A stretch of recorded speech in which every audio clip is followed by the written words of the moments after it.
Getting a spacecraft to Mercury takes more fuel than sending one all the way to Pluto, because Mercury sits so deep inside the Sun's gravity well that slowing down is almost impossible. Subscribe if you want more of the cosmos. This is White Space Settling. Of all the planets in our solar system, none proved harder to reach than the one closest to the Sun. Mercury sits just 48 million kilometers from our star at its nearest approach. And yet, humanity's first spacecraft did not arrive there until 1974. The reason is physics. The closer a planet orbits the Sun, the deeper it sits inside that gravitational well, and climbing out of it demands enormous energy. A mission to Mercury requires more fuel per kilogram of payload than a mission to Pluto. Engineers spent years working around this constraint before Mariner 10 finally swung past Venus, shed excess velocity, and curved inward toward the innermost world. That gravitational assist maneuver using Venus as a cosmic slingshot was itself a navigational innovation, one that would later become standard practice for every mission heading deep into the solar system. Mariner 10 arrived on March 29, 1974. It was, by any measure, a stripped-down machine. A hexagonal frame, about 1.5 meters across, carrying 2 cameras, an infrared radiometer, ultraviolet spectrometers, a magnetometer, and a plasma science experiment. Its engineers had calculated the trajectory so precisely that the probe swept within only 700 kilometers of the surface during its first flyby. What the cameras returned in those hours was unlike anything in the existing planetary archive. Mercury's surface appeared ancient and saturated with craters, a landscape that had stopped evolving geologically billions of years ago and had simply accumulated wounds ever since. Basin after basin, rim overlapping rim. In some regions, secondary craters formed by ejecta thrown out from primary impacts covered so much of the terrain that the original surface was barely visible beneath the debris field. Among the most prominent features Mariner 10 photographed was the Caloris Basin, a vast circular scar approximately 1,500 kilometers across, formed when an asteroid or comet of extraordinary size struck Mercury sometime around 4 billion years ago. The collision was so energetic that seismic waves propagated through the entire body of the planet, converged on the opposite side, and uplifted the terrain there into a chaotic jumble of hills and ridges that geologists later called the weird terrain. 2 fundamentally different landscapes on opposite sides of a world produced by a single event.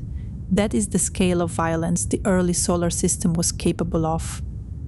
Mariner 10 also detected something unexpected, a magnetic field, faint, less than 1% the strength of Earth's, but real and ordered, a dipole with a clear north and south pole. For a small, slow-rotating body, that was difficult to explain. Earth's magnetic field arises from convection in its liquid outer core, a process that requires a planet of sufficient size, with enough internal heat to maintain motion in that metallic fluid. Mercury, with its tiny mass and ancient surface, should have cooled long ago. The magnetic field remained unexplained for decades, waiting for a mission capable of probing the interior directly. That mission came in the form of MESSENGER, the Mercury Surface Space Environment Geochemistry and Ranging spacecraft, which reached orbit around Mercury in March 2011, after a journey of nearly 7 years and 6 planetary flybys. The route was one of the most complex trajectories ever designed. 1 flyby of Earth, 2 of Venus, and 3 of Mercury itself, each one bleeding off just enough velocity to make orbital insertion possible without requiring an impractical amount of fuel. The spacecraft that finally settled into orbit was carrying 7 scientific instruments and enough ingenuity in its design to survive in an environment where one face of the craft must always shield the other from solar radiation that at Mercury's distance is roughly 11 times more intense than at Earth. What Messenger returned over 4 years of orbital operations fundamentally changed our understanding of Mercury. The core of the planet, it turned out, is enormous, accounting for roughly 83% of the planet's total mass, compressed into a radius that makes up perhaps 85% of the planet's entire radius. Nothing else in the solar system has this proportion. By comparison, Earth's core accounts for only about 30% of the planet's volume. Mercury is, in a sense, mostly core with a thin shell of mantle and crust wrapped around it. The leading explanation is that Mercury formed closer to the Sun's original mass and subsequently lost a substantial fraction of its mantle in a giant impact. Or perhaps that the intense heat of the young Sun evaporated much of the silicate material before it could accrete, leaving iron to dominate. Messenger confirmed that the core is at least partially liquid, which explains the magnetic field. Even the relatively slow rotation of Mercury, 1 rotation every 59 Earth days, is sufficient to drive weak convection in a partially molten iron-sulfur core. The magnetic field that Mariner 10 detected turned out to be offset significantly northward from Mercury's geographic center, a peculiarity that may reflect asymmetries in the core's convection pattern. No other planet in the solar system shows this degree of magnetic offset, and modeling it accurately remains an open problem in planetary physics. Messenger also found evidence of water ice. In the deepest craters near the poles, where sunlight never reaches and temperatures stay permanently below -170 degrees Celsius, radar returns first detected by Earth-based antennas in the 1990s were confirmed as deposits of frozen water. Estimates suggest that up to 1 trillion tons of ice may be locked in those permanently shadowed basins, a quantity comparable to some of the largest glaciers on Earth. How it arrived is a matter of ongoing research. Cometary impacts are the most frequently cited mechanism, but the slow accumulation of hydrogen carried by the solar wind and recombining on the surface is another viable pathway. However it arrived, the ice has been preserved there, perfectly cold for millions of years, within sight of a star so close and so intense that the day-side temperature reaches 430 degrees Celsius, a surface temperature range of 600 degrees between the side facing the Sun and the craters hiding in permanent darkness. The spacecraft met its end in April 2015, when its fuel finally ran out and Mercury's gravity pulled it downward at 14,000 kilometers per hour. It struck the surface and carved a small crater, a permanent mark left by the first mission ever to orbit Mercury. The next mission, Pepe Colombo, launched in October 2018 as a joint European and Japanese project. It is actually 2 spacecraft traveling together: the Mercury Planetary Orbiter built by the European Space Agency and the Mercury Magnetospheric Orbiter built by the Japan Aerospace Exploration Agency. They travel as a stack, with a transfer module providing propulsion, and they will separate only upon arrival. Pepe Colombo carries more instruments than Messenger and is designed specifically to answer the questions that Messenger raised but could not resolve: the interior structure in higher resolution, the origin of the magnetic field's northward offset, the composition of the polar ice deposits in finer detail. Its arrival is scheduled for late 2025, and what it returns will likely rewrite the chapter on Mercury once again. Mercury's orbit is itself a peculiarity worth dwelling on. It is the most elliptical of any planet in the solar system, carrying it from 46 million kilometers at perihelion to nearly 70 million at aphelion. Because of this eccentricity and Mercury's slow rotation, a single solar day on Mercury, sunrise to sunrise, lasts 176 Earth days, even though the sidereal rotation period is only 59 days.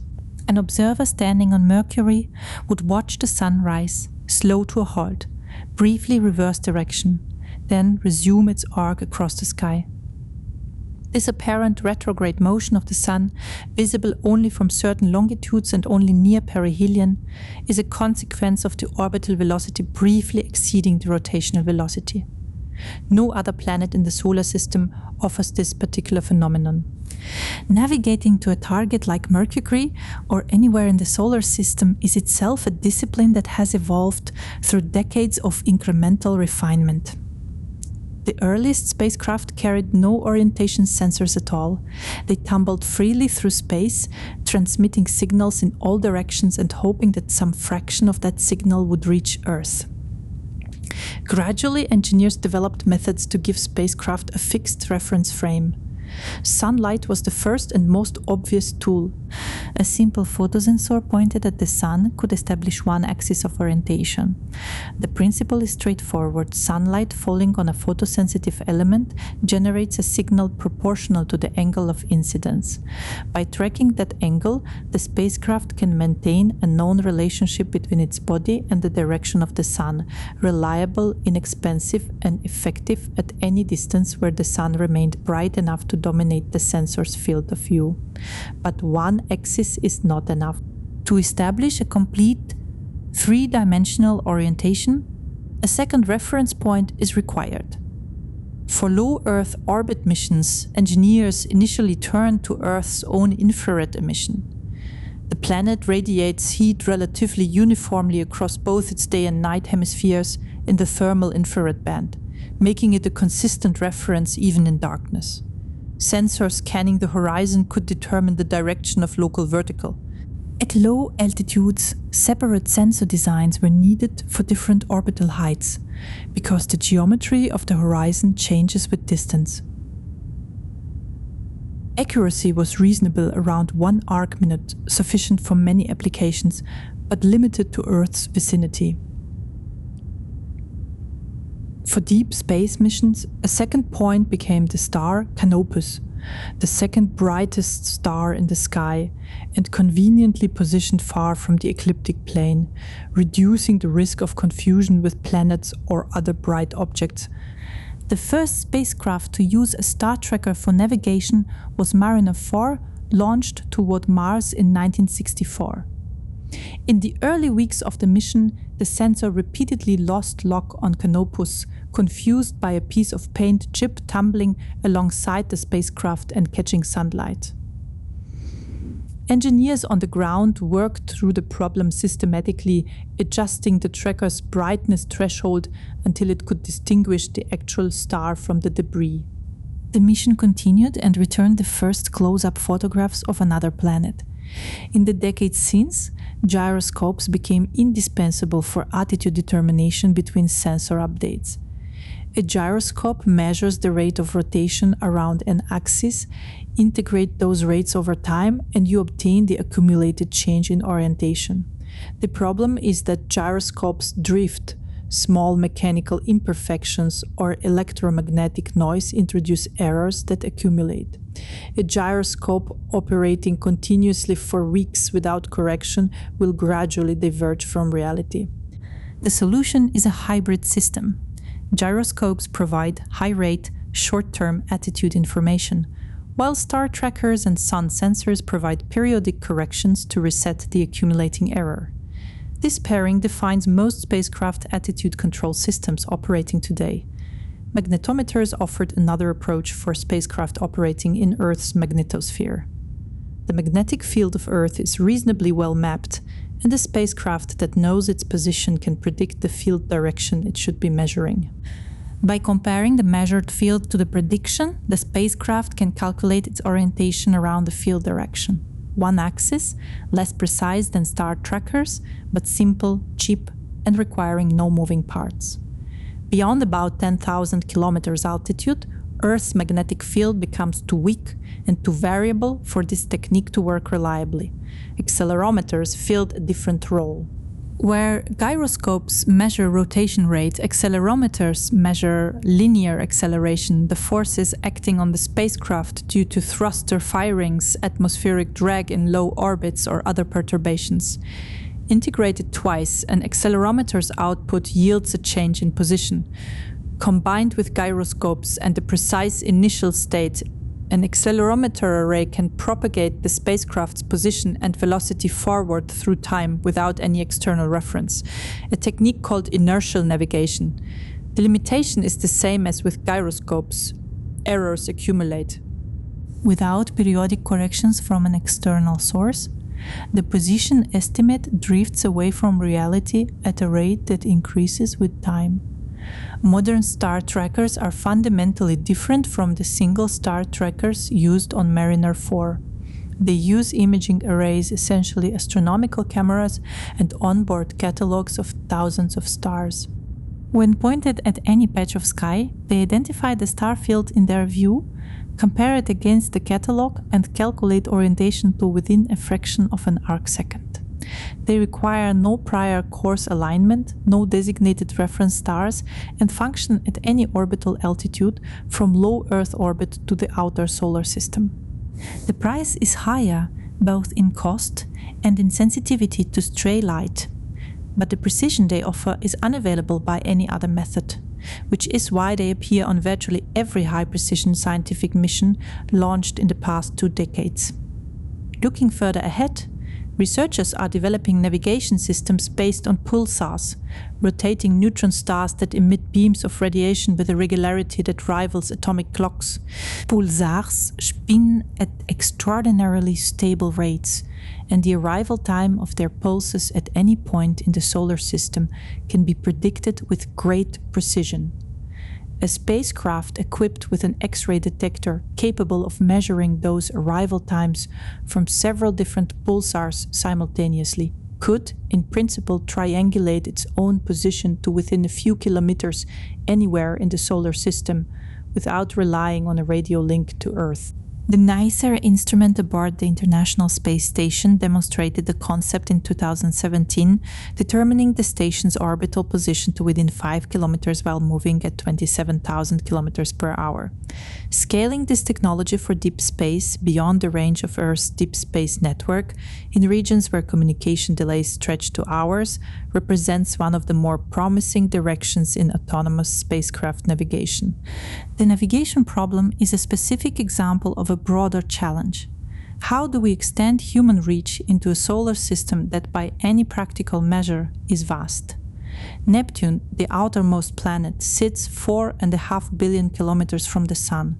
At that distance, light takes 4 hours to travel one way, which means a radio signal takes 4 hours to arrive and 4 more for any response to return. A mission controlled from Earth in real time is impossible. The only spacecraft ever to visit Neptune was Voyager 2, which flew past in August 1989 after a 12-year journey that also included close approaches to Jupiter, Saturn, and Uranus. The encounter with Neptune lasted just a few hours at closest approach, during which cameras, spectrometers, and plasma detectors gathered data at a furious rate before the spacecraft's trajectory carried it onward and the opportunity closed. In those hours, Voyager 2 photographed a great dark spot, a storm system the size of Earth, embedded in a banded atmosphere that, despite receiving less than 1,000th of the solar energy reaching Earth's atmosphere, sustained wind speeds approaching 2,000 kilometers per hour.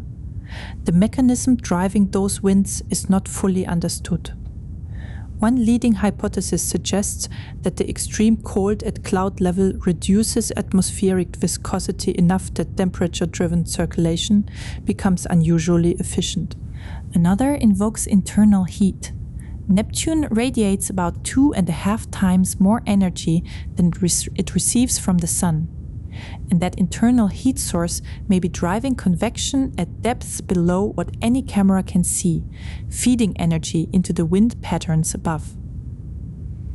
Whatever the cause, Neptune's atmosphere is the most dynamically active in the outer solar system, despite being the most remote from the Sun. Voyager 2 also made its closest approach to Triton, the largest of Neptune's 14 known moons and one of the strangest objects in the solar system.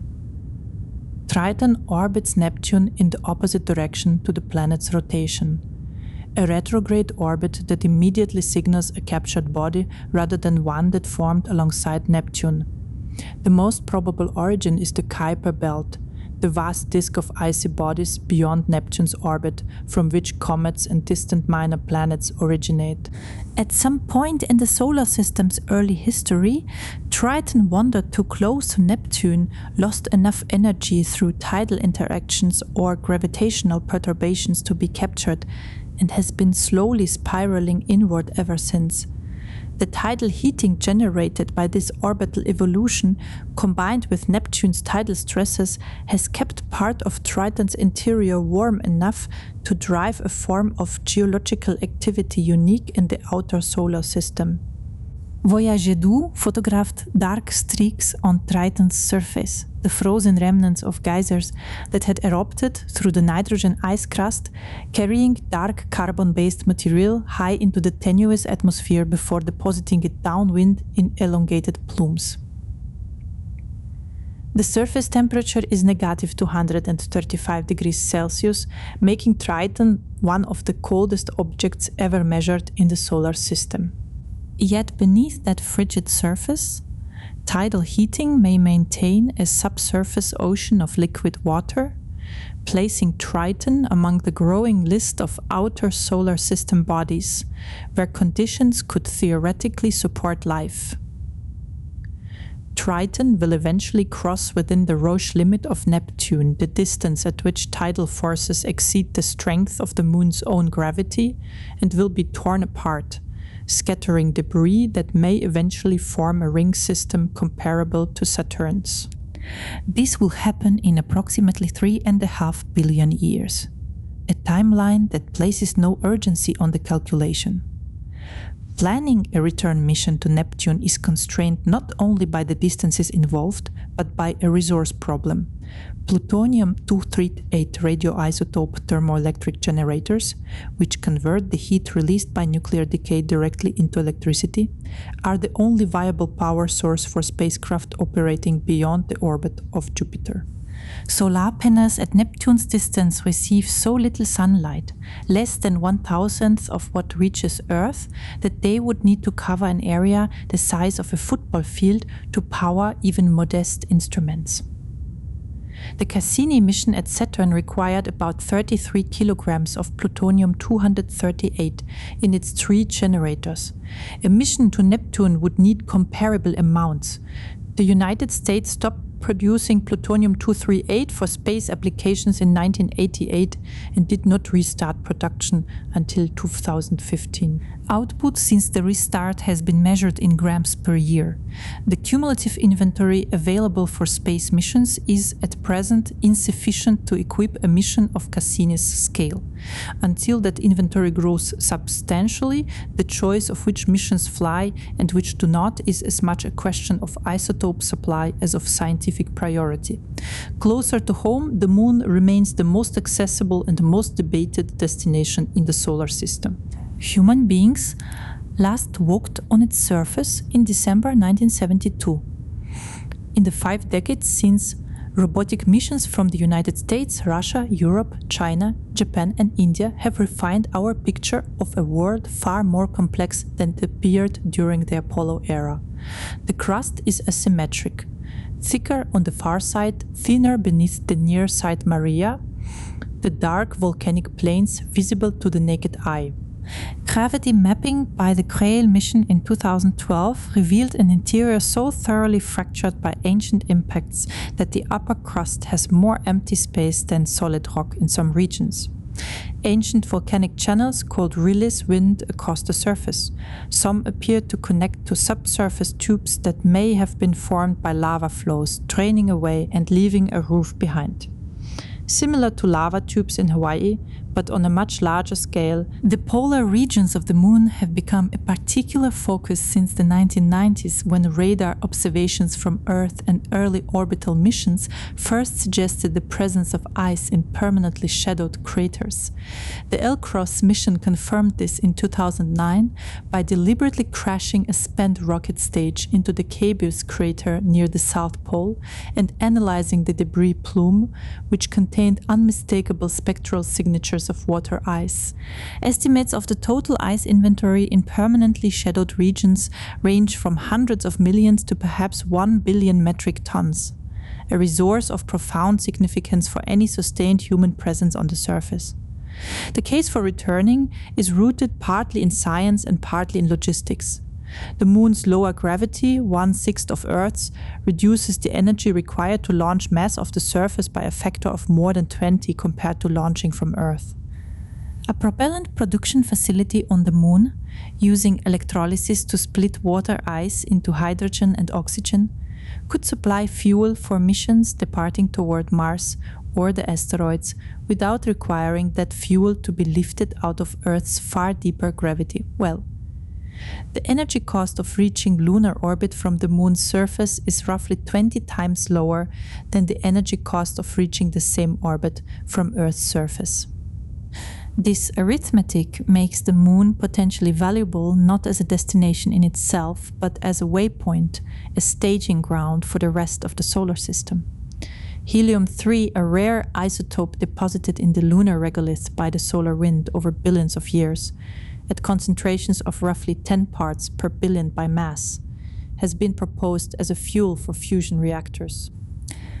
The reaction between helium-3 and deuterium would produce far less radioactive waste than conventional fusion fuel cycles and would release energy with exceptional efficiency.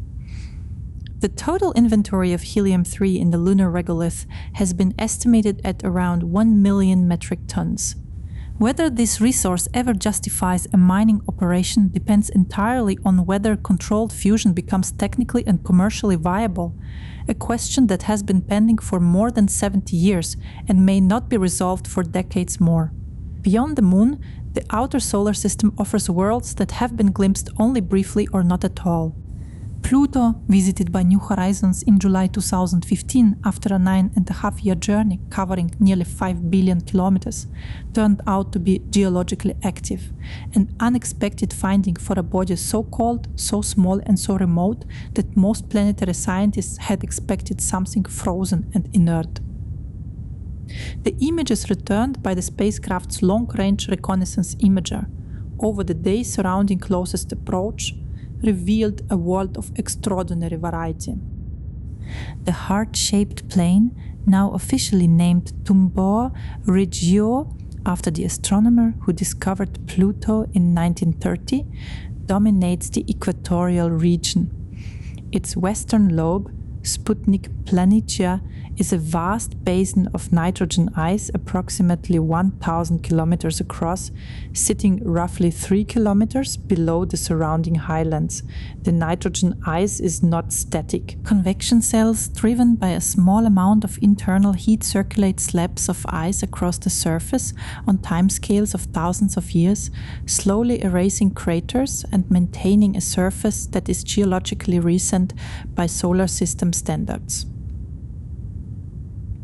The edges of Sputnik Planitia show terraced margins where nitrogen ice has invaded adjacent water ice terrain, and mountainous blocks of water ice float within the nitrogen like icebergs in a slow-motion sea.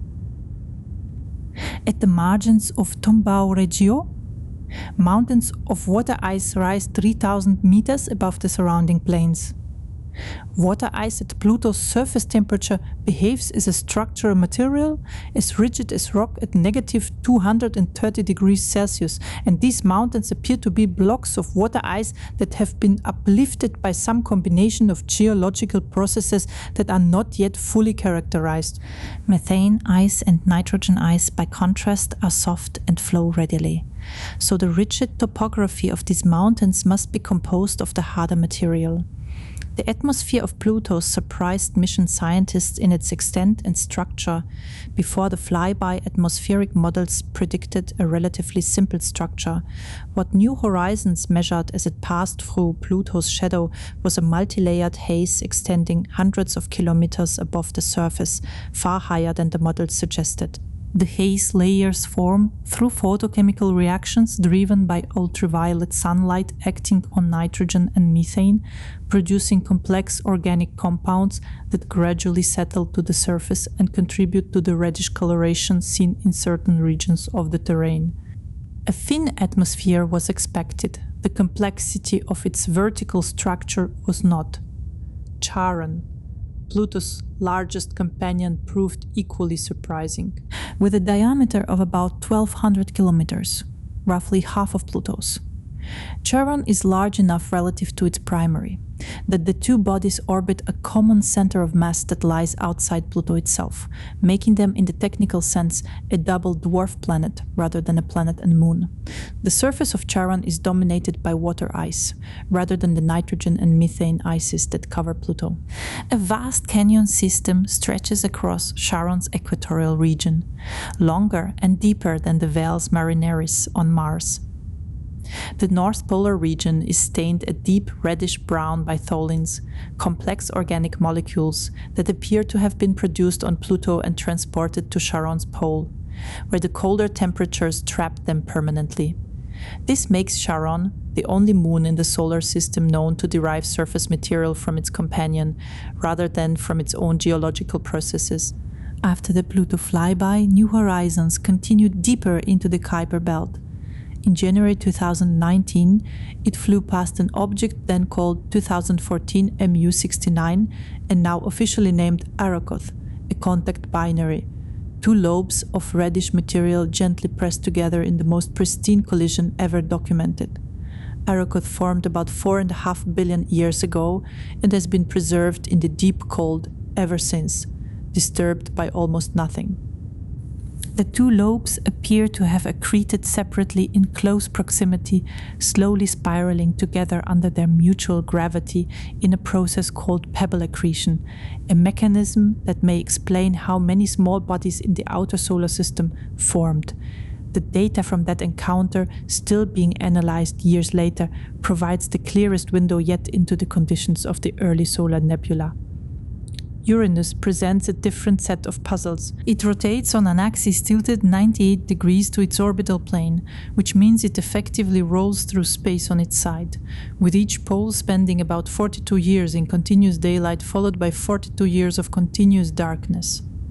The origin of this extreme axial tilt is almost certainly a giant impact during the solar system's early history, a collision energetic enough to knock the planet onto its side, but apparently leaving relatively few other observable signatures.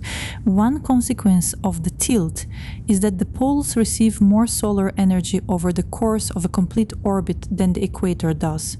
Yet the temperature difference between poles and equator, as measured by Voyager 2 in 1986, is nearly zero. Something within the atmosphere is redistributing heat with remarkable efficiency across latitudes that should show dramatic thermal contrasts. The magnetic field of Uranus is offset from the planet's geographic center by roughly 1/3 of the planet's radius, and it is tilted approximately 60 degrees from the rotational axis. This geometry, unlike anything seen in Earth, Jupiter or Saturn, means the magnetosphere undergoes wild oscillations as the planet rotates, sweeping through configurations that would be stable on other planets and then collapsing into configurations that should not sustain a coherent field at all. The explanation almost certainly involves the unusual fluid dynamics of the planet's interior. A layer of water, ammonia, and methane compressed to high pressure and rendered electrically conducting, but not organized in the way that Earth's metallic iron core is organized.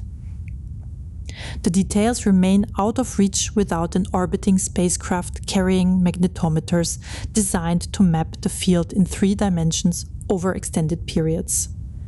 The 5 major moons of Uranus, Miranda, Ariel, Umbriel, Titania, and Oberon, Each carries signs of geological histories more complex than their small sizes would suggest. Umbriel is the darkest and most ancient looking, covered in old craters with relatively little evidence of resurfacing. Near its equator, a mysterious bright ring about 10 kilometers wide sits at the base of a large crater, a feature whose composition and origin remain undetermined because Voyager 2 was the only spacecraft ever to photograph it, and the resolution achievable at the time left too little detail. Ariel, by contrast, shows a terrain partially covered by younger material, with smooth valleys cutting through older cratered highlands in a pattern consistent with some form of geological renewal, perhaps cryovolcanism, or the flooding of low-lying areas by material from the interior. Titania, the largest moon of Uranus at around 1600 kilometers in diameter, displays a complex surface of craters and scarps that suggests a history of tectonic activity. A long linear canyon system crosses part of its surface, possibly the result of the interior freezing and expanding, fracturing the crust from below. Oberon, the outermost of the 5 major moons, shows a heavily cratered surface with dark material on the floors of some craters, possibly organic compounds deposited by cryovolcanic activity long ago. A mountain approximately 6 kilometers tall rises near the limb of the moon in the Voyager images, its base invisible below the horizon, its origin unclear. Miranda is the smallest of the 5 major moons at only about 480 kilometers across, yet it has attracted more scientific attention than any of its larger companions. Its surface is a mosaic of terrain types that should not coexist. Ancient heavily cratered plains adjacent to chevron-shaped regions of younger grooved material, enormous canyon systems, and towering ice cliffs. The Verona Rupes escarpment drops approximately 20 kilometers from the plateau above to the valley below, making it the tallest known cliff in the solar system. The leading explanation for Miranda's geology is a catastrophic collision that shattered the moon and allowed gravity to reassemble the pieces in a configuration that mixed material from different depths, a natural geological blender that brought interior material to the surface and surface material into the interior, then froze the whole chaotic mixture in place. The outer Uranian moons, there are 27 known in total, are thought to be captured Kuiper Belt objects. Their reddish surfaces, characteristic of organic material processed by radiation over billions of years, they are small, dark, and poorly characterized. The chance of anything in their vicinity being studied in detail depends entirely on whether an orbiting spacecraft is ever sent to Uranus, an event that has been recommended as the highest priority for the next decade of planetary science by the latest decadal survey, but whose realization depends on funding, political will, and the same plutonium-238 supply constraints that limit missions to Neptune. The question of how to eventually reach these worlds faster, or to send humans to Mars in reasonable time frames, drives research into propulsion technologies that go far beyond chemical rockets. Chemical propulsion, which has carried every human-rated spacecraft in history, is approaching fundamental limits. The most efficient chemical propellant combination, liquid hydrogen and liquid oxygen, produces an exhaust velocity of about 4.5 kilometers per second. Increasing that further would require chemical reactions more energetic than any known compound can sustain.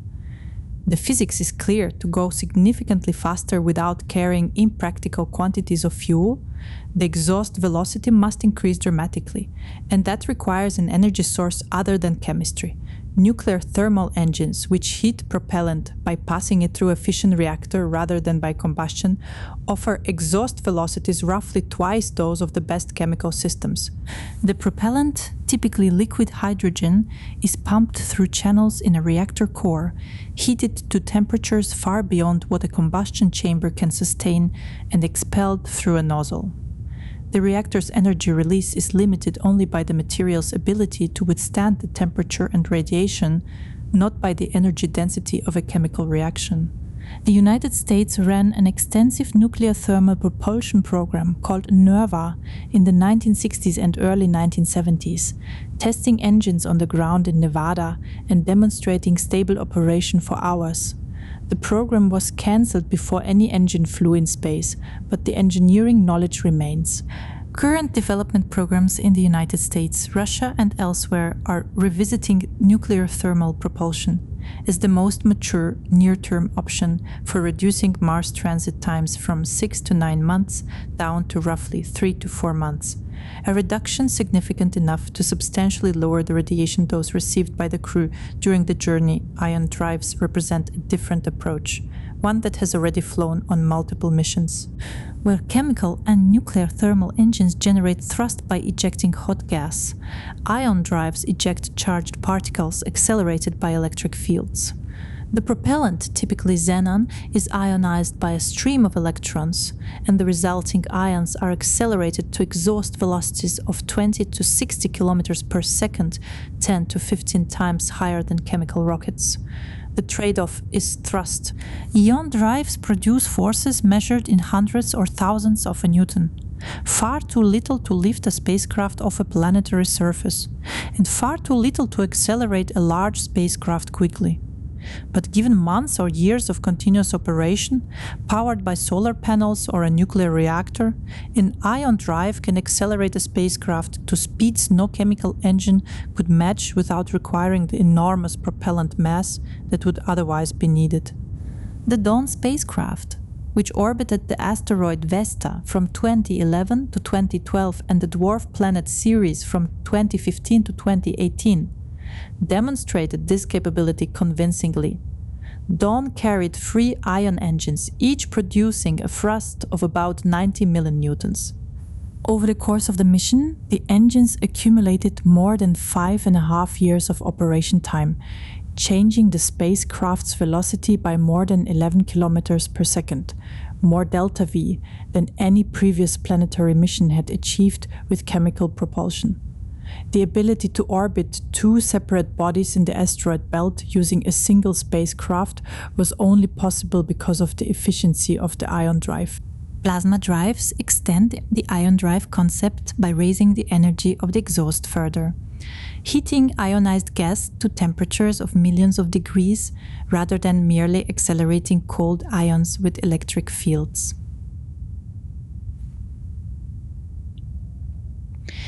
At those temperatures, the exhaust velocity increases dramatically, and the theoretical specific impulse, the measure of propellant efficiency, rises with it.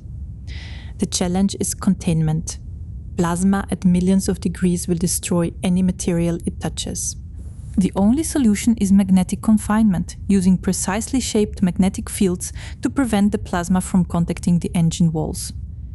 The engineering is extremely demanding, which is why plasma drives have been extensively studied but not yet flown in space, despite decades of laboratory development. Fusion propulsion would represent a qualitative leap beyond any of these approaches. The energy released by fusing hydrogen isotopes into helium is roughly 10 million times greater per kilogram of fuel than the energy released by the best chemical reactions. If that energy could be channeled into an exhaust stream, perhaps by allowing fusion products to escape through a magnetic nozzle, the resulting exhaust velocity would represent several % of the speed of light. At those velocities, a trip to Mars would take weeks rather than months. A probe sent to the nearest star system would arrive in decades rather than millennia. The obstacle is that controlled fusion has proven extraordinarily difficult to achieve. 60 years of research have produced sustained reactions lasting only seconds in the best machines. The energy balance, producing more energy from the fusion than the system requires to initiate and maintain it, has been approached but only recently, tentatively crossed in laboratory conditions. Commercial fusion power remains an uncertain timeline. Fusion propulsion is further still. The most speculative concept under serious technical discussion is the warp drive, a system that would not accelerate a spacecraft through space in the conventional sense, but would instead compress the space ahead of it and expand the space behind, effectively moving a region of space-time around the vessel faster than light can travel through vacuum. The mathematics formalized by physicist Miguel Alcubierre in 1994 are internally consistent with general relativity. The problem is the energy requirement. Early calculations suggested that the negative energy density required to maintain the warp bubble would exceed the total mass energy of the observable universe.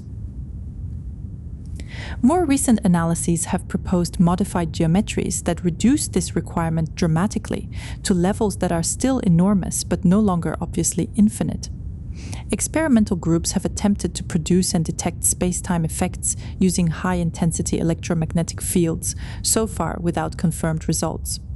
The warp drive remains a hypothesis, a candidate rather than a blueprint, but it is the kind of hypothesis that draws from real physics rather than fiction.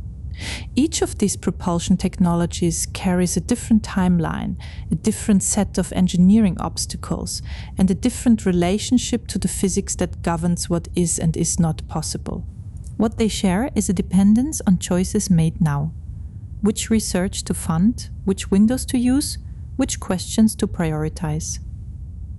The solar system is not waiting. Its geometry shifts year by year, opening and closing the alignments that make some journeys shorter and others far longer.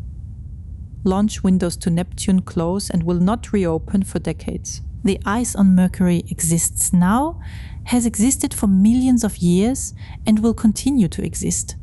But the missions that could characterize it have finite windows of opportunity that depend on budgets, political decisions, and the slow accumulation of a rare isotope produced a few hundred grams at a time in a single reactor facility. The science does not pause. Data from Messenger continues to yield published papers years after the spacecraft ended its mission. Data from New Horizons is still being analyzed. Data from Voyager 2, gathered in a few hours of closest approach in 1986 and 1989, still defines everything we know about Uranus and Neptune at close range. The information density of a single planetary encounter, compressed into hours by the geometry of a flyby trajectory, can sustain decades of scientific inquiry, because the data outlasts the mission and the questions it raises outlast both. The curiosity that sends machines to Mercury and probes past Neptune has never shown any sign of running out. Every answer generates new questions that require proximity to address, new instruments to measure, new trajectories to design. The solar system is not a fixed archive of known facts, it is an ongoing investigation, and the findings of one decade reshape the priorities of the next. What Mercury turned out to be was not what anyone predicted in 1974. What Pluto turned out to be in 2015 was not what anyone expected in 2006 when New Horizons launched. Uranus and Neptune, visited once and briefly, almost certainly contain surprises comparable to those that awaited every other world where a spacecraft has arrived with enough time and instruments to look carefully. The question is not whether those surprises exist, the question is only when we will go to find them. The story of solar system exploration is, in one sense, a story about patience. The time between conception and arrival can span a human career. The Messenger mission was proposed in the early 1990s, selected in 1999, launched in 2004, and did not enter Mercury orbit until 2011. Bepicolombo was first proposed in the 1990s and will not reach its destination until 2025. New Horizons was conceived in the 1980s, competed through multiple proposal cycles before selection in 2001, launched in 2006, and reached Pluto in 2015. Every one of these missions required sustained institutional commitment across multiple changes of government, multiple changes of scientific leadership, and multiple revisions of what we thought we knew about the targets they were heading toward. By the time New Horizons arrived at Pluto, the planet had been reclassified as a dwarf planet. The number of its known moons had grown from 1 to 5, and instruments aboard the spacecraft had been designed to answer questions that had been formulated when the best images of Pluto showed nothing but a blurry disk. The patience demanded of planetary exploration is not a bureaucratic inconvenience. It is a structural feature of the problem. This patience extends to the interpretation of results. The Voyager flybys of Jupiter in 1979 revealed that Io, the innermost large moon, is the most volcanically active body in the solar system. A finding so unexpected that the paper predicting tidal heating in Io was published just days before Voyager 1's closest approach. Europa, covered in fractured ice, showed signs of a subsurface liquid water ocean that immediately prompted speculation about the potential for life. That speculation has not dimmed in the decades since, it has intensified. Subsequent missions, the Galileo spacecraft in the 1990s and early 2000s, the Juno mission currently in orbit around Jupiter, and the upcoming Europa Clipper have added detail to the picture without resolving the central question, which is whether the ocean of Europa, isolated from the surface by kilometers of ice, contains the chemistry and energy gradients that life requires. Europa Clipper, scheduled to arrive at Jupiter in 2030, will conduct dozens of close flybys of Europa and measure its ice shell, ocean, and surface in unprecedented detail, looking for signs without being able to confirm them of biology. Saturn's moon Enceladus presented a similar surprise when the Cassini spacecraft discovered in 2005 that geysers of water vapor were erupting from fractures near the South Pole, venting material from a liquid water ocean directly into space. This ocean, kept liquid by tidal heating from Saturn, contains water, organic molecules, molecular hydrogen, and silica particles that appear to have formed in hydrothermal reactions at the ocean floor. The combination of liquid water, organics, and hydrothermal chemistry defines what we currently understand as the minimum conditions for life. Whether life exists in Enceladus' ocean is unknown. What is known is that the ingredients are present in a form detectable from orbit, or even, in the case of the geyser plumes, from a spacecraft flying directly through them. Cassini made exactly those observations in its final years, and the data suggest that Enceladus warrants a dedicated mission of the kind that Europe is now preparing under the name Moonraker, and that NASA is studying under various mission concepts. The pattern, repeated across decades and across the solar system, is the same. We send a spacecraft expecting one thing, and we find something else. The scientific framework going in is always incomplete, because the framework is constructed from Earth-based observations, from theory, and from analogy with objects we have already visited. None of these is sufficient preparation for the actual complexity of a world that evolved over 4.5 billion years under conditions that are fundamentally alien to our experience. The lesson is not that we are bad at prediction. The lesson is that the solar system is richer and more varied than our models can anticipate, and that the only way to know a world is to go there. Going there requires infrastructure that does not yet exist in most of the solar system.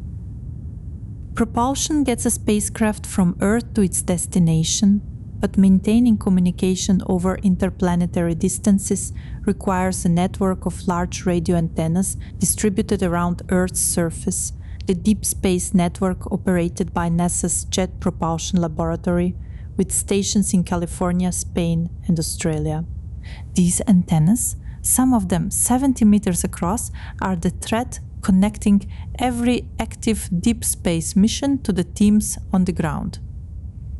A spacecraft at Neptune communicates with Earth at data rates measured in hundreds of bits per second, not the megabits per second of a home internet connection, but hundreds of bits. At that rate, transmitting a single high-resolution image takes hours. Transmitting the full dataset from a planetary flyby takes months or years, as New Horizons demonstrated after its Pluto encounter. The downlink of all scientific data from the Pluto flyby was not completed until late 2016, 16 months after the closest approach. This bandwidth constraint shapes what missions can do and what questions they can answer. An orbiting spacecraft can afford to gather data slowly over months and years, building up a complete picture, one narrow bandwidth transmission at a time. A flyby spacecraft has a single window of opportunity during which it collects as much as its instruments and storage allow, then spends years sending the data home. The architecture of a mission, how long it stays, what it measures, how it stores and transmits data, is therefore not merely an engineering decision. It is a scientific decision, because it determines what questions can be answered and at what temporal resolution. Designing a mission to Neptune that can remain in orbit, communicate at useful data rates, and operate for a decade without refueling requires solving problems that have no solutions in any existing mission catalog. It requires new antennas, new communication protocols, higher power radioisotope generators, and a propulsion system efficient enough to reach Neptune and decelerate into orbit without carrying so much fuel that the spacecraft becomes too heavy to lift. These are engineering problems. They have solutions, most of which can be identified in outline today. The timeline for implementing them and the will to allocate the resources required is a political and institutional problem. Science has its own timeline, defined by celestial mechanics and the half-lives of isotopes. Civilization has a different timeline, defined by budget cycles and competing priorities. The tension between those two timelines has shaped the history of planetary exploration from the beginning, and will continue to shape it for as long as there are planets to explore and institutions deciding whether to pay for the journey. What is perhaps most striking about the record of solar system exploration viewed from a distance is how much has been achieved within a single human lifetime. In 1957, humanity had not yet placed an object in orbit. By 1989, a spacecraft launched from Earth had visited all 4 giant planets. By 2015, the last major unexplored body in the solar system, Pluto, had been photographed at close range. Every planet, every major moon class, every ring system, every major category of solar system body from asteroids to comets to dwarf planets has now been visited at least once. The reconnaissance phase of solar system exploration, the phase in which we determine what these objects actually look like and what they are made of, is largely complete. What comes next is the intensive investigation phase, the sustained orbital missions, the surface landers, the sample returns, the repeated visits required to understand not just the present state of a world, but its history, its internal dynamics, and its potential for harboring chemistry of biological relevance. That phase is already underway. The Mars Science Laboratory rover Curiosity has been operating on the surface of Mars since 2012, examining rock formations that preserve a record of ancient habitability environments where liquid water was present and stable at the surface for long enough to deposit sedimentary layers hundreds of meters thick. The Perseverance rover, which landed in 2021, is collecting samples designed to be returned to Earth by a future mission. The first time material from another planet will be analyzed in terrestrial laboratories, equipped with instruments far more sensitive and diverse than any spacecraft can carry. The James Webb Space Telescope, launched in late 2021, is studying the atmospheres of exoplanets and the chemistry of distant star-forming regions. But it is also observing objects within our solar system, comets, outer planet atmospheres, even the surface of the Moon at sensitivities unavailable to its predecessors. Every generation of instruments reveals a layer of complexity beneath what the previous generation resolved. This is not a failure of the previous generation. It is the nature of scientific investigation. The solar system at the resolution achievable in 1960 was a collection of wandering lights with approximate sizes and masses. The solar system at the resolution achievable today is a family of worlds, each with its own geological history, each carrying in its rocks and ices and magnetic fields a record of the processes that shaped it. The solar system at the resolution achievable in a century will reveal whatever layers of complexity are currently below the threshold of detection, processes and structures and perhaps chemistries that we have not yet formulated the instruments to measure or the language to describe. The universe has never run out of things to show us when we looked more carefully. There is no reason to expect it to start now. Venus is, in almost every measurable respect, Earth's twin. The two planets formed at roughly the same time, from the same disk of gas and dust, at comparable distances from the Sun. Their masses differ by less than 20%. Their bulk compositions are similar. Their sizes are nearly identical. And yet, Venus today is one of the most hostile environments in the solar system, a place where atmospheric pressure at the surface is 90 times that of Earth's sea level, where temperatures average 465 degrees Celsius at all latitudes and at all times of day, where clouds of sulfuric acid drift through an atmosphere composed almost entirely of carbon dioxide, and where a spacecraft landing on the surface survives, if it is exceptionally well designed for perhaps 2 hours before the heat and pressure destroy it. The Soviet Venera landers, which achieved this feat multiple times between 1970 and 1985, remain the only objects from Earth ever to transmit data directly from the surface of Venus. Their photographs show a flat, rock-strewn landscape under a dim orange sky, illuminated by diffuse light filtering through 90 kilometers of dense cloud. How did two such similar planets arrive at such different outcomes? The answer appears to lie in a combination of proximity to the Sun, the absence of a moon of significant mass, and, most crucially, a runaway greenhouse effect that may have been triggered by factors as subtle as a slightly higher rate of volcanic outgassing in Venus's early history. Once atmospheric carbon dioxide concentrations rise past a certain threshold, the planet warms, causing oceans to evaporate, which adds water vapor, itself a powerful greenhouse gas, to the atmosphere, which warms the planet further, which drives more evaporation. The cycle is self-reinforcing and, once fully established, irreversible on any timescale relevant to planetary science. The water that Venus may have once possessed, and some models suggest early Venus had shallow oceans for hundreds of millions of years, was gradually lost to space as ultraviolet light broke water molecules in the upper atmosphere into hydrogen and oxygen, and the hydrogen escaped to space while the oxygen was absorbed into surface rocks. What happened to Venus matters not just as a cautionary tale, but as a calibration point for understanding Earth's long-term stability. Earth has avoided the fate of Venus partly because it sits slightly farther from the Sun and partly because its carbon cycle, a process by which carbon dioxide is drawn down from the atmosphere by silicate weathering and returned by volcanic activity, has acted as a planetary thermostat for billions of years, keeping surface temperatures within the range where liquid water is stable. The stability of this cycle and its sensitivity to perturbation is one of the central questions of planetary climate science.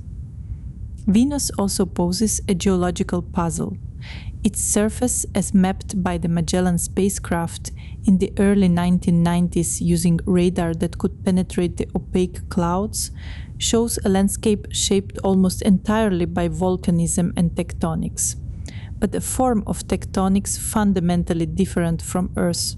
Earth's lithosphere is divided into plates that continuously cycle, subducting at ocean trenches, upwelling at mid-ocean ridges, carrying carbon and water into and out of the mantle in a process that regulates surface chemistry over geological time. Venus shows no evidence of plate tectonics in this sense. Instead, its surface appears to have been catastrophically resurfaced roughly 500 million years ago, replaced wholesale by volcanic flooding that obliterated most of the preceding geological record, and has been relatively quiet since. Whether this reflects a single catastrophic episode or a cyclic process operating on timescales longer than Earth's geological cycles is unknown. A spacecraft in orbit cannot answer this question. A seismometer on the surface could detect the signature of active volcanism within hours. Even a few data points from a surface lander hardened against the environment would constrain the debate. 3 missions to Venus are in development. NASA's Da Vinci spacecraft, set to release an instrumented probe into the Venusian atmosphere, will analyze the chemical composition of the lower atmosphere during descent, sampling layers that have never been directly measured. NASA's Veritas orbiter will map the surface in radar detail far exceeding Magellan's, looking for evidence of recent volcanic activity in heat signatures and surface deformation. The European Space Agency's Envision mission will provide complementary radar and spectroscopic observations from orbit. Together, these 3 missions will transform our understanding of Venus over the coming decade and may determine whether Earth's nearest neighbor ever had conditions compatible with life. Mars occupies a different position in the imagination of both scientists and the broader public. It is the most extensively studied planet in the solar system after Earth, visited by dozens of spacecraft over 6 decades, with a total dataset that dwarfs what we have for any other world. Orbital images cover the entire surface at resolutions sufficient to identify objects a few tens of centimeters across in the best studied areas. Surface rovers have driven dozens of kilometers, drilling into rock formations, analyzing soil chemistry, and documenting the stratigraphy of ancient sedimentary sequences with the same systematic patience as field geologists working in desert badlands on Earth. What this accumulated body of observation has established is that Mars was in its distant past a world of rivers, lakes, and possibly oceans. The oldest terrains on Mars, the heavily cratered highlands of the southern hemisphere, are cut by ancient valley networks that could only have been carved by liquid water flowing at the surface.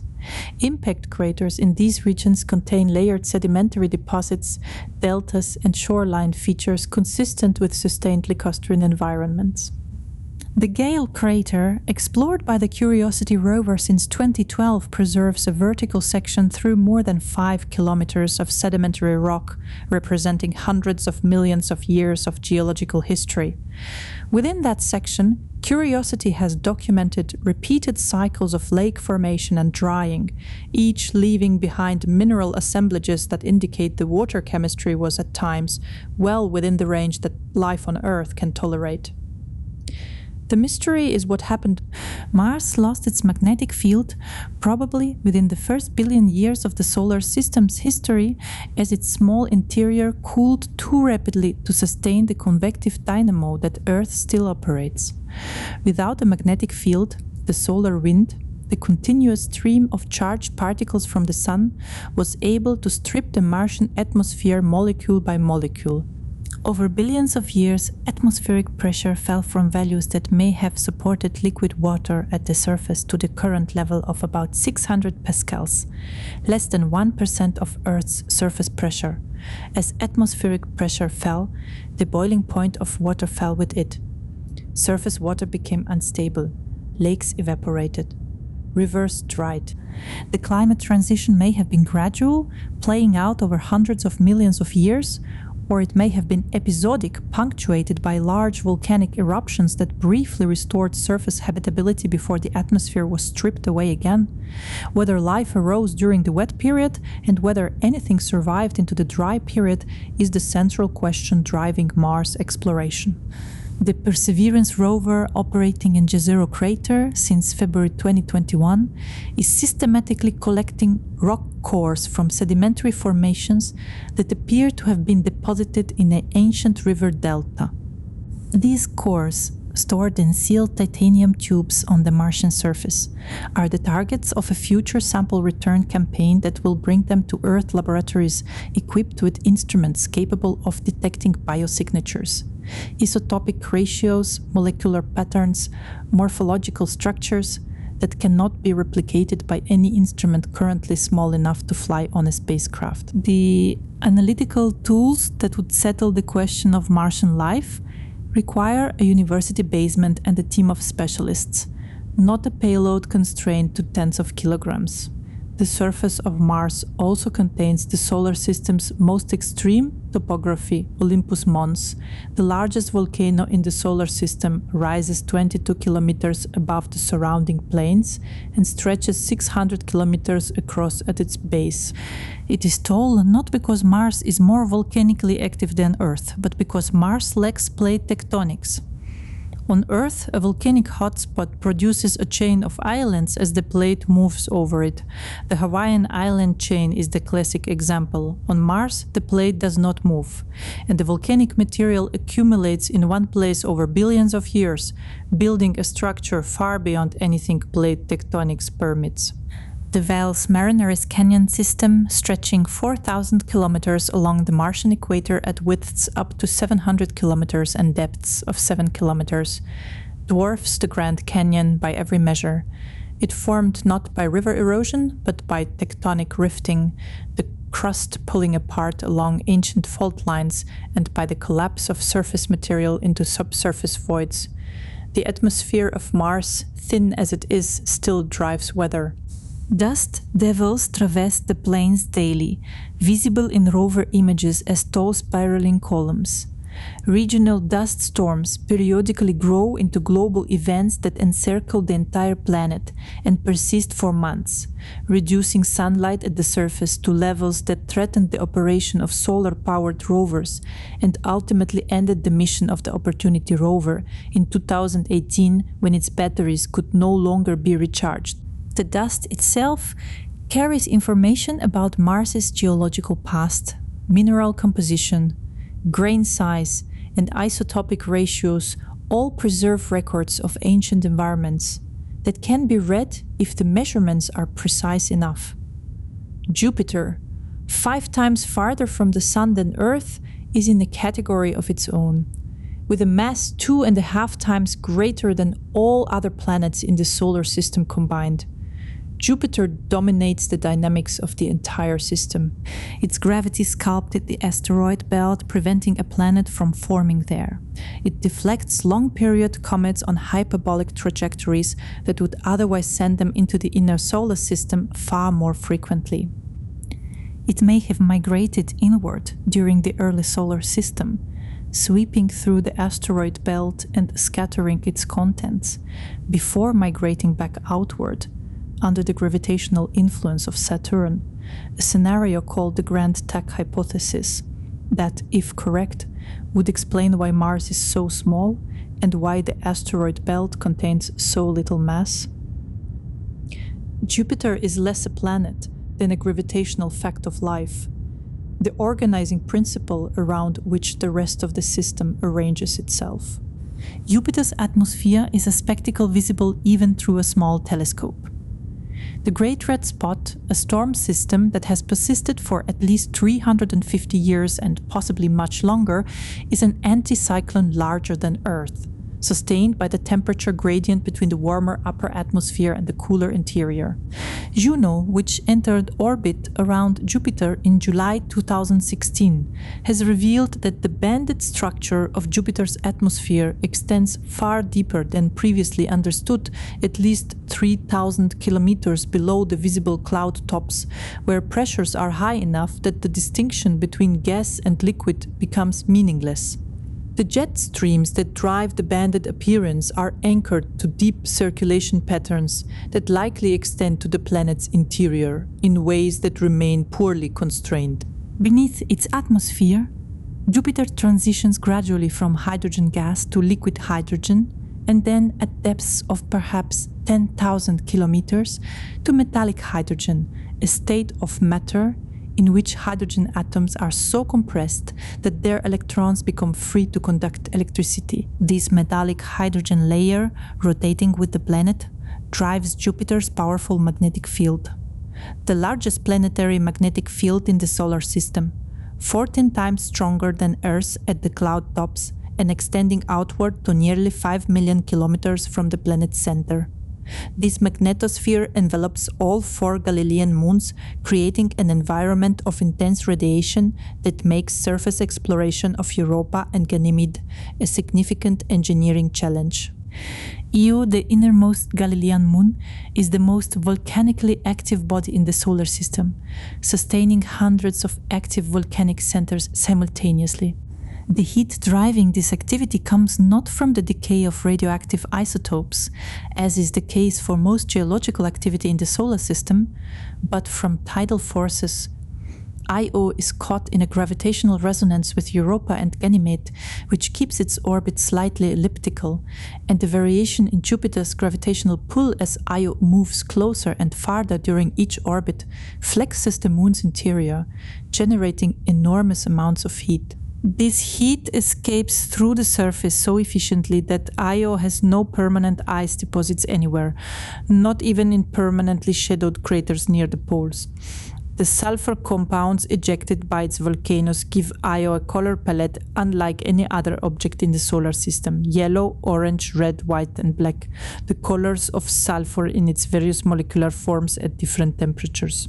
Ganymede, the largest moon in the solar system, is bigger than Mercury and has a magnetic field of its own, the only moon known to possess one. Its interior has differentiated fully with an iron core, a rocky mantle, and an ice shell, and models suggest it harbors a saltwater ocean beneath its ice that may contain more liquid water than all of Earth's oceans combined. The JUICE mission, the Jupiter Icy Moons Explorer, launched by the European Space Agency in April 2023, will arrive at Jupiter in 2031 and eventually enter orbit around Ganymede in 2034. Becoming the first spacecraft ever to orbit a moon other than Earth's. The observations it gathers will characterize Ganymede's subsurface ocean, its magnetic field's interaction with Jupiter's magnetosphere, and the surface geology of both Ganymede and Callisto, the outermost Galilean moon, whose ancient cratered surface has barely changed since the early solar system. Saturn is the solar system's most immediately recognizable object, identifiable at a glance through any telescope powerful enough to resolve the rings. Those rings, which span about 300,000 kilometers from inner edge to outer edge, but are in most places less than 100 meters thick, are composed almost entirely of water ice particles ranging in size from dust grains to boulders tens of meters across. Spectroscopic observations suggest the ring ice is remarkably pure, more than 95% water ice with very little contamination from organic material or silicates. This purity implies the rings are geologically recent. If they had been accumulating dust and meteoritic material for billions of years, they would be far darker. Current estimates place the age of Saturn's rings at perhaps 100 to 400 million years. A geological blink of an eye, meaning they formed well after the dinosaurs appeared on Earth. What formed them is debated: a moon that strayed inside the Roche limit and was torn apart, or a pair of moons that collided, or a large comet captured and disrupted by Saturn's tidal forces. The rings are also slowly draining inward rain of ionized ice particles spiraling along magnetic field lines into Saturn's atmosphere at a rate that would consume them entirely within 100 million years. We are observing Saturn's rings during a brief window in the planet's history. Titan, Saturn's largest moon, is unique in the solar system for possessing a dense nitrogen atmosphere, denser, in fact, than Earth's, with a surface pressure 1.5 times greater.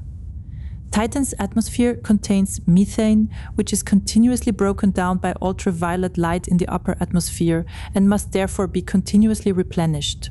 The source is thought to be cryovolcanism or outgassing from the interior. The Huygens probe, released by the Cassini spacecraft in December 2004 and entering Titan's atmosphere on January 14, 2005, descended for 2.5 hours before landing on the surface of rounded pebbles of water ice, worn smooth by fluid transport. Not water, but liquid methane. The landscape at the landing site looked in Huygens's camera images like a rocky riverbed. Orbital radar mapping by Cassini subsequently revealed lakes and seas of liquid methane and ethane covering Titan's polar regions, with the largest Kraken Mare containing more liquid hydrocarbons than all of Earth's proven oil reserves. Rain falls on Titan, but it falls in drops of liquid methane. Rivers of liquid methane carve channels into water, ice, bedrock. Dunes of organic material, blown by winds in the thick atmosphere, cross equatorial plains in features that look, in radar imagery, almost exactly like sand dunes in the Sahara, but composed entirely of complex hydrocarbons that fall from the sky as photochemical products of the upper atmosphere. NASA's Dragonfly mission, scheduled to launch in 2028 and arrive at Titan in 2034, is a rotorcraft lander, a helicopter designed to fly in Titan's dense, low-gravity atmosphere and hop from side to side across the surface. Titan's combination of thick atmosphere and low surface gravity makes aerial mobility far easier than on Mars, where the Ingenuity helicopter demonstrated the concept with an atmosphere only 1% as dense as Earth's. Dragonfly will visit dozens of sites over its nominal mission, including the Selk impact crater, where the heat of the impact may have briefly melted water ice and mixed it with the organic material covering Titan's surface, creating, for a period of perhaps thousands of years, conditions in which amino acid chemistry could have occurred. Whether that chemistry progressed toward anything resembling life is unknown, but Titan is the place in the solar system where organic chemistry can be studied in the most accessible, most abundant, and most diverse form. Between the orbits of Mars and Jupiter, millions of rocky and metallic bodies ranging in size from dust grains to the dwarf planet Ceres form the asteroid belt, a zone where a planet might have formed but never did, prevented by Jupiter's gravitational stirring from completing the accretion process. The total mass of the asteroid belt is less than 4% of the Moon's mass, concentrated mainly in the four largest bodies: Ceres, Vesta, Pallas, and Hygiea. These are not fragments of a disrupted planet. The belt never contained enough mass for a planet to form. What it does contain is a preserved sample of the material from which the inner solar system was built, or rather multiple populations of material, because the asteroid belt is not homogeneous. The inner belt contains rocky, silicate-rich bodies, similar in composition to the crusts of terrestrial planets. The outer belt contains dark, carbon-rich bodies, some of which appear to have remained nearly unchanged since the solar system formed 4.5 billion years ago. The Dawn spacecraft's visits to Vesta and Ceres revealed two fundamentally different worlds side by side. Vesta is a rocky, differentiated body. It has a core, mantle, and crust, like a small terrestrial planet, and its surface is covered by the products of ancient volcanic activity and an enormous impact that excavated a crater covering most of its southern hemisphere and sent fragments of Vesta scattered throughout the inner solar system, some of which eventually fell to Earth as head meteorites, Howardites, Eucrits, and Diogenites, which were recognized as Vestian in origin before any spacecraft had visited Vesta because their isotopic signatures matched. Ceres, by contrast, is a volatile, rich body with bright spots on its surface, identified as salt deposits left behind when briny water from a subsurface reservoir erupted to the surface and evaporated in the vacuum. Dawn's final observations, conducted as the spacecraft exhausted its fuel, detected organic compounds on Ceres' surface, not evidence of life, but evidence that the chemistry relevant to life's origin is distributed through the solar system far more widely than the inner planets alone. The OSIRIS-REx spacecraft, launched in 2016, rendezvoused with the near-Earth asteroid Bennu and spent 2 years characterizing its surface before briefly touching down in October 2020 to collect a sample. Bennu proved to be a rubble pile, a loose aggregate of rocks and boulders held together by their mutual gravity rather than a monolithic body, and its surface was covered in rocks far larger than the mission planners had anticipated, requiring careful reanalysis before a suitable sampling site could be selected. The sample, returned to Earth in a capsule that parachuted into the Utah desert in September 2023, contains material from the outer asteroid belt, dark, carbon-rich, possibly water-bearing rock that has not been significantly altered since the earliest phase of the solar system.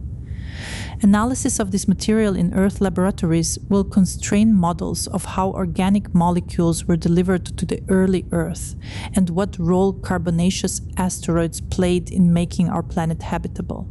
Comets present a different category of relic. They originate in two reservoirs, the Kuiper Belt, a disk of icy bodies extending from Neptune's orbit to roughly 50 astronomical units, and the Oort cloud, a vast spherical shell of icy bodies extending to perhaps 50,000 astronomical units from the Sun, almost a quarter of the way to the nearest star. Kuiper Belt comets have been perturbed into the inner solar system by gravitational interactions with the outer planets and complete their orbits in less than 200 years. Oort cloud comets arrive on nearly parabolic trajectories from every direction in the sky, having been nudged inward by the gravitational tides of the Milky Way or the gravitational perturbations of passing stars. The Rosetta spacecraft, which entered orbit around comet 67P Churyumov-Gerasimenko in August 2014, and released its Philae lander onto the surface in November of that year, provided the most detailed examination ever conducted of a cometary body. Comet 67P turned out to have a bilobed shape, two distinct lobes connected by a narrow neck, almost certainly the result of a low-velocity collision between two separately formed bodies in the early solar system. Its surface was covered in organic rich material, including the amino acid glycine, phosphorus, and 16 organic compounds previously undetected in comets, some of which are relevant to prebiotic chemistry. The deuterium to hydrogen ratio in Comet 67P's water was found to be significantly higher than that of Earth's oceans, which complicates the hypothesis that cometary impacts were the primary source of Earth's water, though it does not rule out a contribution. Whatever delivered water and organics to the early Earth, the accounting of sources remains unresolved, and comets remain central to that discussion. The Sun itself is the object that makes all of this possible and all of this dangerous. Every photon that drives photosynthesis on Earth originated in the solar core, where nuclear fusion converts hydrogen into helium at a rate that has sustained the Sun's luminosity for 4.5 billion years, and will continue to do so for approximately 5 billion more. The energy takes tens of thousands of years to diffuse from the core to the photosphere, carried by photons that are repeatedly absorbed and re-emitted through the dense plasma of the radiative zone. What emerges at the surface as visible light was, in its original form, gamma radiation produced in the fusion reaction. The photons that warm your skin on a summer afternoon left the solar surface 8 minutes ago but were last scattered in the solar interior 100,000 years ago. The corona, the Sun's outer atmosphere, is one of the enduring mysteries of solar physics. At the photosphere, the visible surface, the temperature is about 5,500 degrees Celsius. Moving outward through the chromosphere and into the corona, the temperature rises steeply, reaching more than 1 million degrees in the corona and exceeding 10 million degrees during solar flares. This is thermodynamically paradoxical. Temperature should decrease with distance from the energy source, not increase. The mechanisms by which energy is deposited in the corona. Alf-Venn waves propagating along magnetic field lines, magnetic reconnection events releasing stored magnetic energy, nanoflares too small individually to detect but collectively powerful enough to sustain the temperature differential, have been debated for decades. The Parker Solar Probe, launched in 2018, is the first spacecraft to fly directly through the corona, passing within less than 10 solar radii from the surface and measuring the plasma magnetic field and energetic particle environment in a region that was previously accessible only by inference from remote observations. Its measurements have already confirmed that the solar wind is not a smoothly continuous stream, but is structured into discrete bursts and reversals that reflect the complex topology of the coronal magnetic field. The solar wind drives space weather, the term for the variable particle and electromagnetic radiation environment, throughout the solar system, which affects spacecraft electronics, disrupts radio communication, and can, in extreme cases, damage power grid transformers on Earth. The most energetic solar weather events are coronal mass ejections, billions of tons of magnetized plasma expelled from the Sun at speeds of up to 3,000 kilometers per second. When a coronal mass ejection of sufficient energy is directed toward Earth, it can compress the magnetosphere on the day side, drive electric currents in the ionosphere that interfere with GPS signals and high-frequency radio communication, and induce voltage spikes in power transmission lines. The Carrington event of 1859, the most energetic coronal mass ejection observed in the historical record, generated currents in telegraph lines powerful enough to cause fires in telegraph offices and to allow telegraphic communication to continue for hours after the power was disconnected. A Carrington-scale event directed at modern Earth would likely cost trillions of dollars in infrastructure damage and could leave parts of the world without power for months. For spacecraft, space weather is a constant operational concern. High-energy protons from solar energetic particle events can penetrate spacecraft shielding and deposit charge in electronic circuits, corrupting data or triggering erroneous commands. Astronauts outside the magnetosphere on the Moon's surface or in transit to Mars are directly exposed to these events, which can deliver biologically significant radiation doses in minutes. Designing systems to protect crews on long-duration deep space missions requires either very heavy shielding, a mission architecture that keeps transit times short, or access to rapid warning systems that give enough notice for the crew to shelter in a more protected area of the spacecraft. None of these solutions is fully satisfactory at current technology levels, which is one reason why human missions beyond the Moon remain a planning challenge as much as a propulsion challenge. Understanding the solar system, its origin, its present state, its future, now happens in a context that did not exist 30 years ago, the context of thousands of known exoplanetary systems. Before 1992, when the first confirmed exoplanets were detected around the pulsar, the solar system was the only planetary system humanity knew. Every model of planetary formation was therefore a model of one data point. The explosion of exoplanet discoveries that followed, accelerated by the Kepler Space Telescope, which observed more than 150,000 stars continuously for 4 years and detected over 2,500 confirmed planets, revealed that planetary systems are extraordinarily common, that they come in an enormous variety of configurations, and that many of the features of our solar system that once seemed inevitable are actually unusual.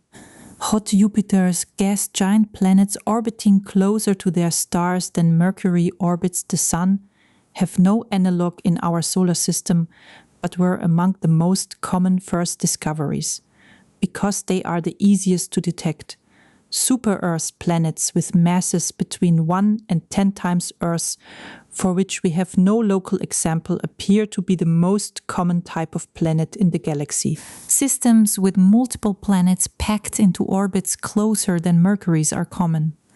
Systems where the orbital architecture bears any resemblance to our solar system. Rocky inner planets, gas giants in the outer regions, a quiet asteroid belt in between, appear to be relatively rare. This rarity may reflect something specific about how our solar system formed, or it may reflect observational biases in the detection methods we have available, which are still better at finding large planets close to their stars than small planets far from them.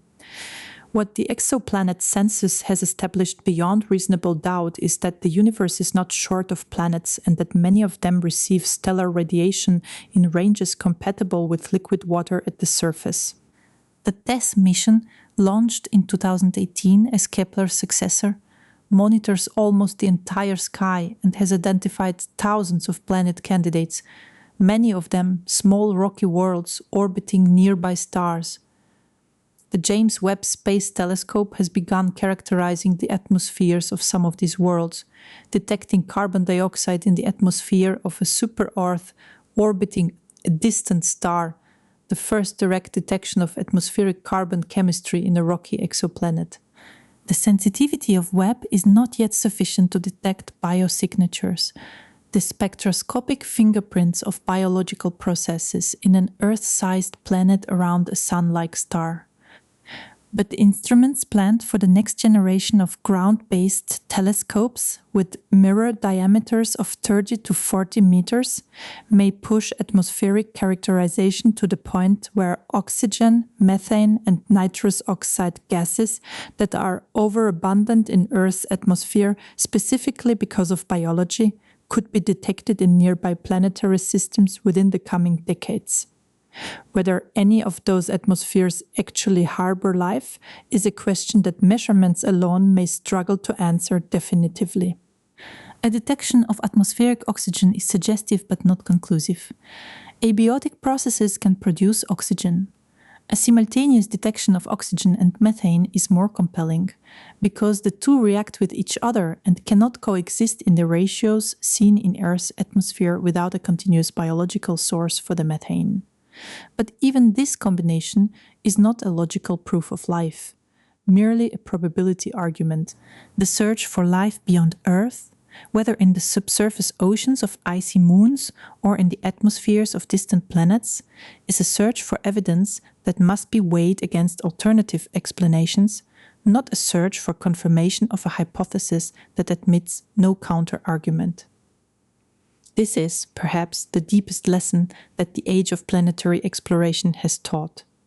The universe does not organize itself to make its secrets obvious. Mercury's magnetic field is real, but generated by a mechanism unlike Earth's. Pluto is geologically active, despite having no apparent heat source adequate to the task. Titan has rivers and rain and dunes, but made of methane and organic solids rather than water and sand. Enceladus is erupting fresh water from an ocean that by any reasonable prior expectation should have frozen solid billions of years ago. Every world we have visited closely enough to see it clearly has turned out to be more complex, more dynamic, and more interesting than the models built from Earth-based observation predicted. There is no reason to think that the worlds we have not yet visited will be simpler or more predictable than the ones we have. The solar system is not a collection of objects. It is a collection of histories, 4.5 billion years of physical and chemical evolution recorded in rock and ice and magnetic field and atmospheric chemistry, waiting to be read by instruments sensitive enough to detect the signals and minds patient enough to interpret them. Some of those histories are partly legible now, others are still entirely encrypted, locked behind distances, temperatures, and pressures that no spacecraft has yet been designed to withstand. The gap between what we know and what we could know given sufficient time and resources and ingenuity is not a discouragement. It is an inventory, a list of everything that remains to be discovered. and a measure of how much work there is still to do. The origin of the solar system itself is a story that planetary science has been reconstructing piece by piece for more than 2 centuries. The nebular hypothesis, the idea that the sun and planets condensed from a rotating cloud of gas and dust, was proposed by Kant and Laplace in the 18th century on purely philosophical grounds, without any observational evidence for clouds of gas around other stars. It has since been confirmed by direct observation of protoplanetary disks around young stars, most famously by the Hubble Space Telescope in the 1990s, which photographed hundreds of such disks in the Orion Nebula as dense regions silhouetted against a bright nebular background. The disks are flat because angular momentum causes a rotating cloud to collapse preferentially in the direction perpendicular to the rotation axis. They are warm near the center and cold at the edges. Because the young star's radiation heats the inner regions while the outer disk remains at temperatures near absolute zero. And they are chemically stratified.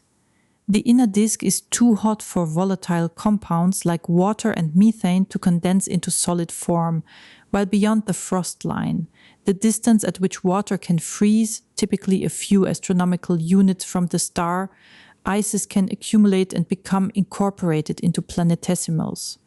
This temperature stratification explains the basic architecture of the solar system: rocky, volatile, poor planets in the inner system, ice-rich, volatile-rich planets in the outer system.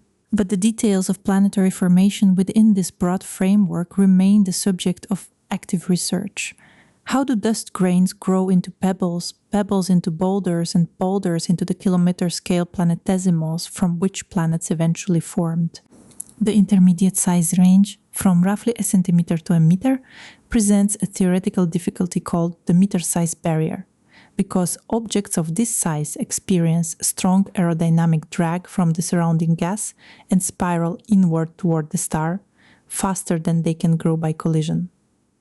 Several mechanisms have been proposed to bypass this barrier, including streaming instabilities that concentrate pebbles into dense clumps and allow them to collapse gravitationally into large planetesimals directly. The contact binary structure of Arrowcot, the Kuiper Belt object, visited by New Horizons in 2019, provides direct physical evidence for gentle accretion in the outer solar system, because only pebble accretion, rather than violent collisional growth, is consistent with the undamaged, pristine morphology of its 2 lobes. The late stages of solar system formation were violent. A period called the Late Heavy Bombardment, recorded in the impact record of the Moon and inferred for the inner solar system generally, apparently concentrated an unusually high rate of large impacts, approximately 3.9 billion years ago. The cause is debated. One influential model, called the Nice model after the French city where it was developed, proposes that the giant planets were originally in different orbits from their current positions and underwent a period of dynamical instability, exchanging orbital energy with each other through gravitational resonances that scattered the original Kuiper belt inward, pelting the inner solar system with icy bodies.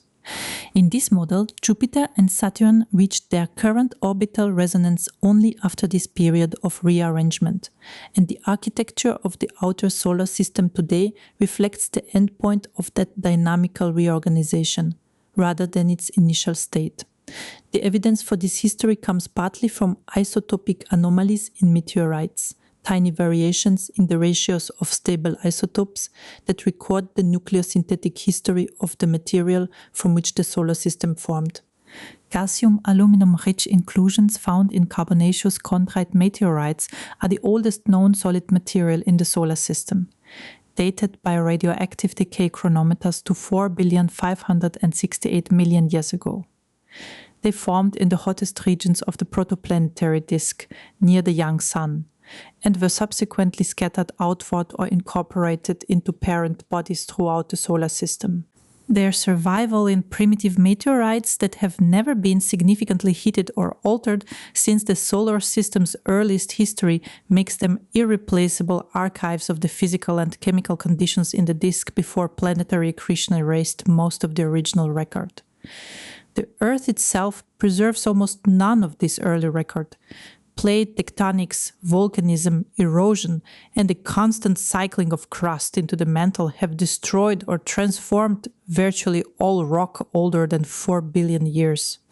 The oldest surviving terrestrial minerals are zircon crystals from Australia, dated to 4.4 billion years ago, less than 200 million years after the solar system formed, which preserve evidence of liquid water at the surface almost from the beginning.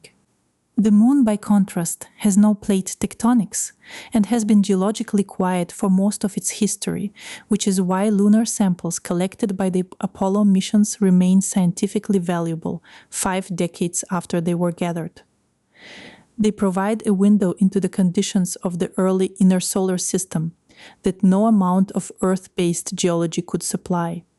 The formation of Earth's moon is itself one of the more dramatic episodes in solar system history.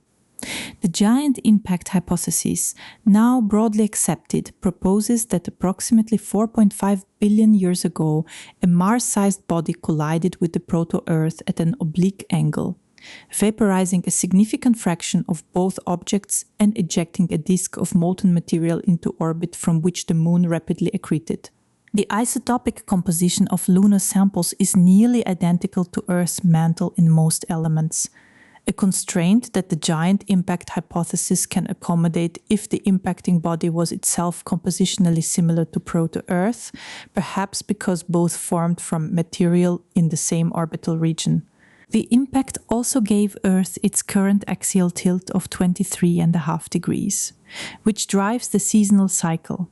A planet without the impact would likely have a different tilt, a different climate, and a different relationship to the Sun that might have made complex life's emergence on a different trajectory. The question of why Earth has life when Venus, Mars, and every other body in the solar system apparently does not or has not or not yet circles back repeatedly to the same cluster of factors. Liquid water at the surface, maintained by a combination of the right distance from the Sun, a carbon climate feedback cycle, a magnetic field protecting the atmosphere from stripping, a large moon stabilizing the axial tilt against chaotic variations that would cause extreme climate swings, and a giant outer planet deflecting the most energetic potential impactors. Each of these factors, studied individually, appears to reflect a combination of initial conditions and dynamical history that is reproducible in principle but not guaranteed. Some planetary systems will produce habitable worlds by this logic. Many will not. Whether ours is typical or unusual among the inhabited systems of the galaxy is a question that no current observation can answer, and that only a detection of life elsewhere could begin to constrain. That detection, if it ever comes, will almost certainly not arrive as a signal from an intelligent civilization, whatever the popular imagination prefers. It will almost certainly arrive as a spectroscopic anomaly in a planetary atmosphere, or as an organic molecule in a returned asteroid sample that cannot be explained by known abiotic chemistry, or as a morphological structure in an ancient Martian rock formation that has no plausible non-biological explanation. It will be ambiguous, contested, subject to alternative interpretations, and almost certainly disputed for years before any consensus is reached. Science moves that way, not in revelations but in cumulative weight of evidence, each observation adding a small increment to a probability distribution that slowly converges toward a conclusion. The question of life in the universe is the largest scientific question humanity has ever posed, and the answer, when it comes, will likely be proportionally difficult to extract from the noise. In the meantime, the machines continue outward.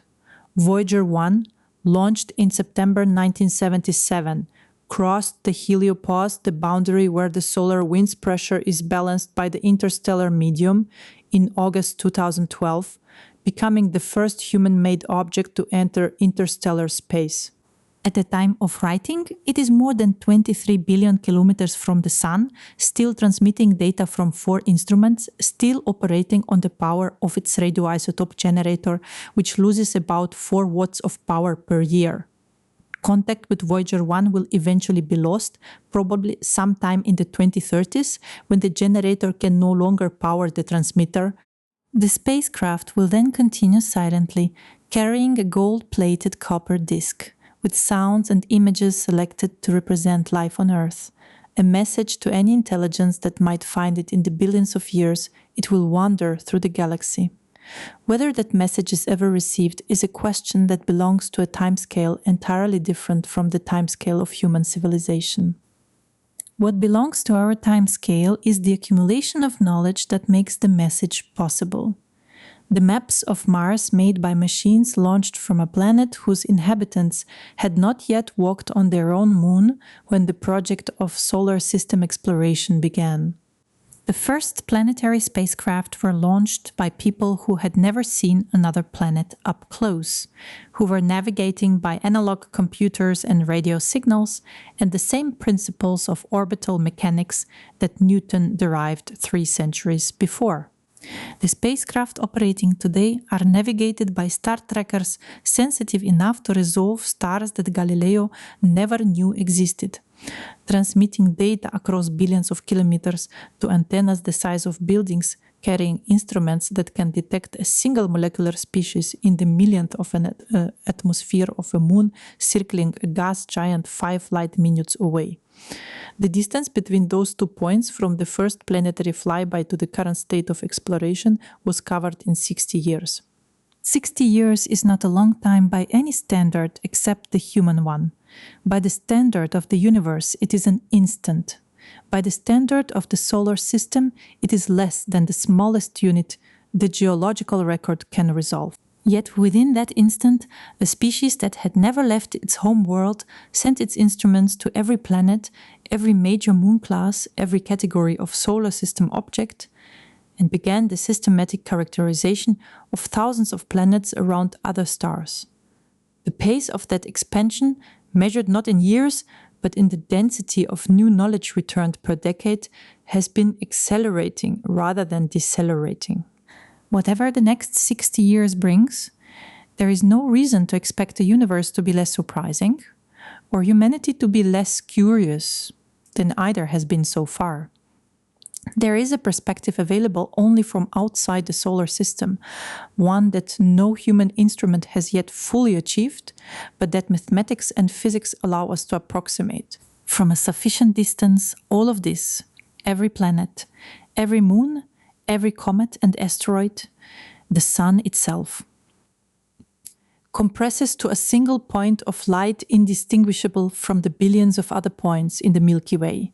The solar system, from that perspective, is a small middle-aged stellar system in an unremarkable arm of a spiral galaxy among hundreds of billions of galaxies, containing at least one planet capable of producing organisms that wonder about their circumstances.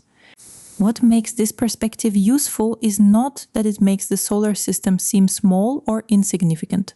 It does not, any more than a map makes a mountain small, but that it situates the solar system within a larger context that planetary science cannot access by itself.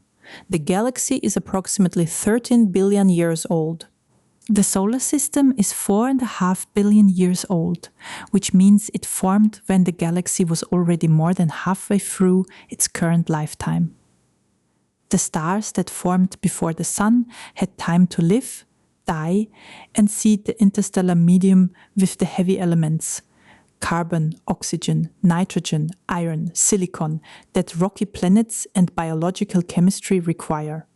The Sun is, in this sense, a second or third generation star, built partly from the ashes of predecessors whose identities we cannot recover, but whose contributions are recorded in the isotopic composition of every rock on Earth and every meteorite in our museums.